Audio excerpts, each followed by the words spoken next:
I've become more accepting of this car, to say the least. And if we do a 0 to 60,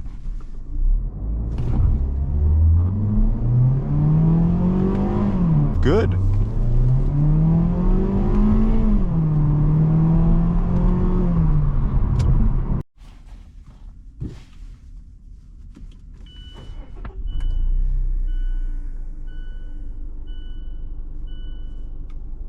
(2021) Mazda CX3 with all-wheel drive. And yes, before you guys get angry at me, yes, I have reviewed this car before, but today we're just going to talk about a little bit something this car makes me feel after having it for a minute actually. But some quick specs: 2-liter 4-cylinder with around 148 horsepower and 146 pound-feet of torque, with a 6-speed automatic transmission, I'm pretty sure at least. That is actually pretty fun and pretty peppy. Today we're gonna be talking about how this car, or the journey this car has given me since the last time I reviewed it. Last time I gave the Mazda sedans and the hatchbacks kind of like the cold shoulder because I didn't think they lived up to the name Mazda. At least the older Mazdas that these ones are based off of, essentially. Looking at this one, again, still a beautiful car to look at. Beautiful is subjective, again, but to each their own. Our key looks like every other Mazda key out there. And do I love this car? No, not really, but I understand it better, to be honest. Is it my cup of tea? Of course not. Definitely no. But I see where the car has come from and how far it has come, essentially. So let's talk about it real quick. Alcantara all around. So the little things like this makes you appreciate it even more. The little upgrades in quality. Again, this is not the top of the line model, but a hatchback that's all-wheel drive, that isn't a Mini Cooper, not too bad at all. You have your heads-up display right in front of us too. But this car has kind of become a little bit, I've become more accepting of this car, to say the least. Because you remember the last time I reviewed something similar to this, I said this thing doesn't represent Mazda because it doesn't feel zoom. Remember, as a kid, we're talking late 2000s ish, before 20, okay, I'm not gonna dox myself, but yeah, late 2000s, Mazda had an ad going around somewhere where they'll have this beautiful Mazda speeding down the road everywhere, cutting in and out of traffic, all that cool stuff, and we end saying Mazda zoom. The catchphrase was zoom every time. So ever since a kid, I always expected these cars to have that zoom characteristic. I didn't expect it to be fast, didn't expect it to be the fastest thing on the road, but I always looked for that peppiness, you know, that little extra oomph every once in a while. And today I'm gonna rediscover what childhood me looked for in a car like this. And the transmission makes it good.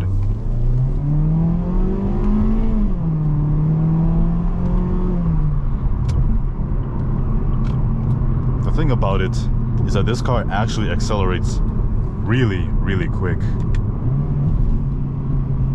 And it's smooth with it too.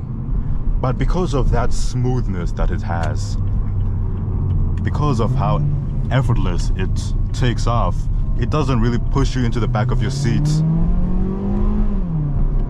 And I'm not saying it should have ridiculous amounts of horsepower or anything like that. I'm just saying, just because of how it was made, to the point where if I accelerate, let's say I accelerate in a Honda Civic, let's give it a comparison. I accelerate in a Honda Civic. That car feels like it's putting its heart and soul into everything, and the car, even though I'm actually not going anywhere fast, it feels like I'm moving fast. This one just goes, essentially. And if we do a 0 to 60,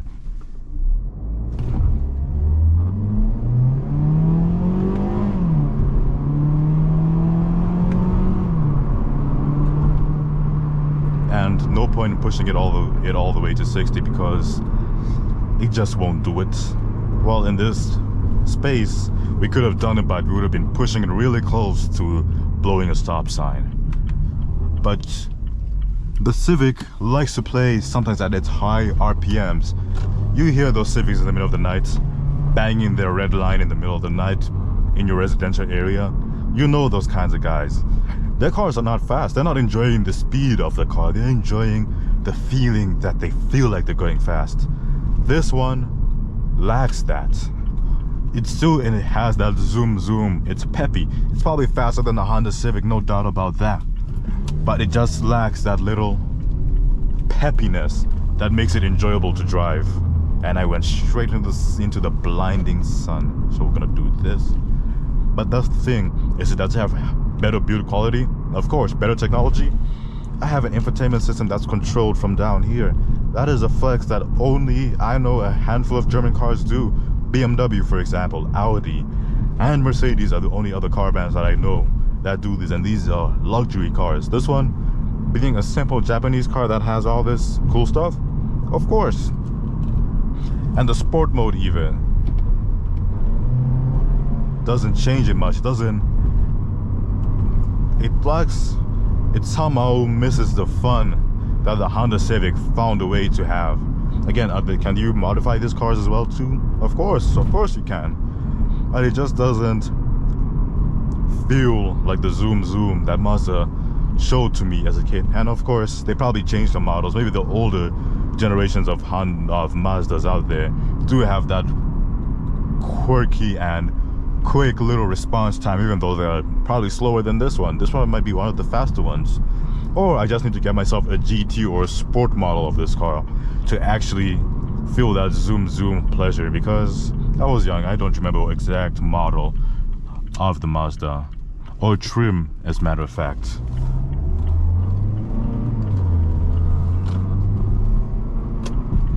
And the more I drive it, sometimes I realize the little vibrations that go on around me. Again, pretty affordable car, perfect for a first-time driver, and you will feel the zoom zoom. But the second you drive anything somewhat quicker, the zoom zoom feeling disappears. It's gone, and you'll never ever get it back.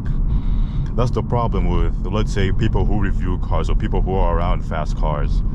The fact that you get used to a V8 or something that is somewhat quick on the road, you can never enjoy these simple cars ever again, because you'll remember how that V8 made you smile. You remember how that 4-cylinder with the sweet manual made you feel when you took your first downshift for the first time.